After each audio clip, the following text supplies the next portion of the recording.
सूर्य के अस्ताचलगामी हो जाने पर पराक्रमी रावण ने अपनी सेना के साथ रात्रि में कैलाश पर्वत पर ठहर जाना ही उचित समझा। निर्मल चंद्रमा के उदय हो जाने पर, जो कि कैलाश पर्वत के समान ही श्वेत कांति वाला था, अनेक प्रकार के अस्त्र शस्त्रों से सुसज्जित रावण की विशाल सेना वही निद्रामग्न हो गई। महावीरवान रावण उस पर्वत के शिखर पर बैठकर चंद्रमा की चांदनी से सुशोभित उस स्थान की शोभा का अवलोकन करने लगा। उस स्थान पर कहीं कनेर के वन शोभायमान हो रहे थे, कहीं कदम्ब और मौलश्री के वृक्ष थे, कहीं मंदाकिनी के जल से भरी हुई तथा प्रफुल्ल कमलों से अलंकृत पुण्य किरणियां थी, तो कहीं चंपा, अशोक, नागकेसर, मंदार के वृक्ष खड़े थे। उस स्थान पर किन्नरगण कामार्त होकर अपनी मधुर कंठ वाली स्त्रियों के साथ रागों का आलाप कर रहे थे, जिन्हें सुनकर हृदय में आनंद की वृद्धि होती थी। उस स्थान पर कुबेर के भवन में नृत्य गायन करती हुई अप्सराओं के पांव के घुंघरू तथा कंठ की मधुर ध्वनि घंटा नाद जैसी सुनाई दे रही थी। हवा के थपेड़े खाकर वृक्ष अपने पुष्पों की वर्षा द्वारा उस पर्वत को सुगंधित बना रहे थे। विभिन्न प्रकार के पुष्पों के मधुर मकरंद तथा पराग से मिश्रित प्रचुर सुगंध लेकर बहने वाली सुखदायक वायु रावण की काम वासना को बढ़ाती चली जा रही थी। संगीत की मीठी स्वर लहरी, विविध प्रकार के पुष्पों की समृद्धि, शीतल वायु स्पर्श,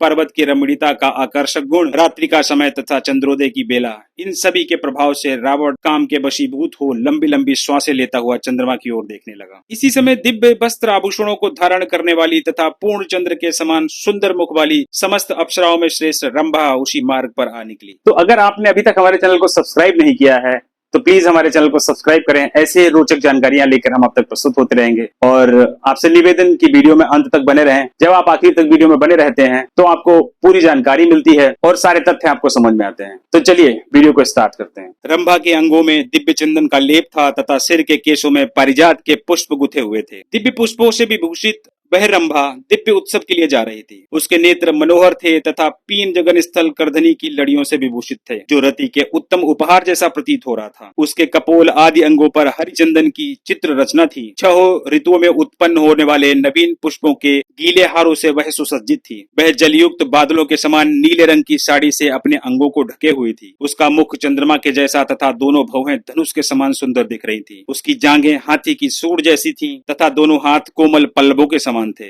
जिस समय रंभा सेना के बीच से गुजर रही थी, उसी समय रावण ने उसे देख लिया। अब काम बाण से व्याकुल रावण ने उठकर उस अन्यत्र जाती हुई रंभा को हाथ पकड़कर रोक लिया, जिसके कारण वह लज्जा से बिल्कुल तार तार हो गई। तब रावण ने मुस्कुराते हुए उससे कहा, कहाँ जा रही हो? किसकी कामना पूरी करने के लिए स्वयं तुम चल पड़ी हो?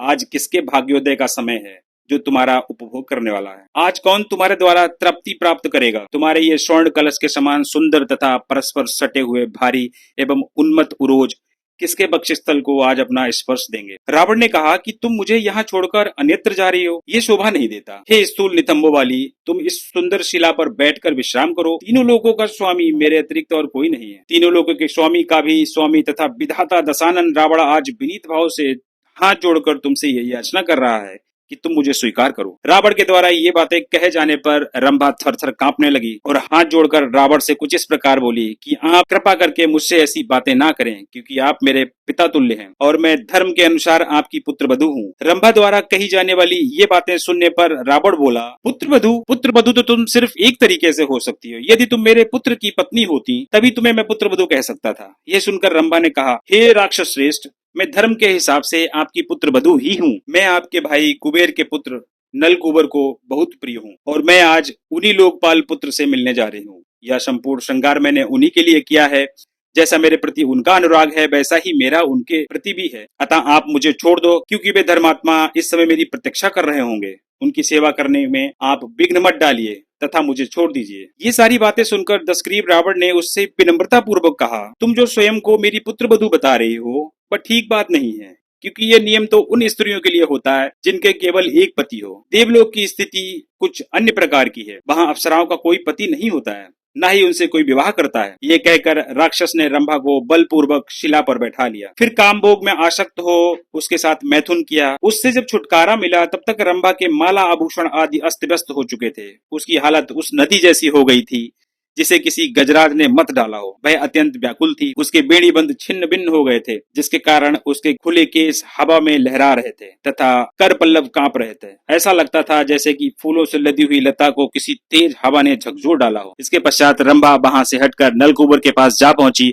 और जाते जाते ही नलकूबर के पैरों पर गिर गई। वह डर के मारे इतना कांप रही थी। उसे कांपते हुए देखकर नलकूबर ने उससे पूछा कि यह तुम्हारी किस प्रकार की दशा हो गई है, ये दशा तुम्हारी किसने की है। इसके बाद रंभा ने पूरा वृत्तांत बताया। उस महान अत्याचार की बात सुनने के बाद में उन्होंने ध्यान लगाया तो नलकूबर को 2 घड़ी में ही सब कुछ ज्ञात हो गया। तब उन्होंने अपने हाथ में जल लेकर क्रोध से लाल नेत्र करते हुए पहले विधि पूर्वक आचमन किया।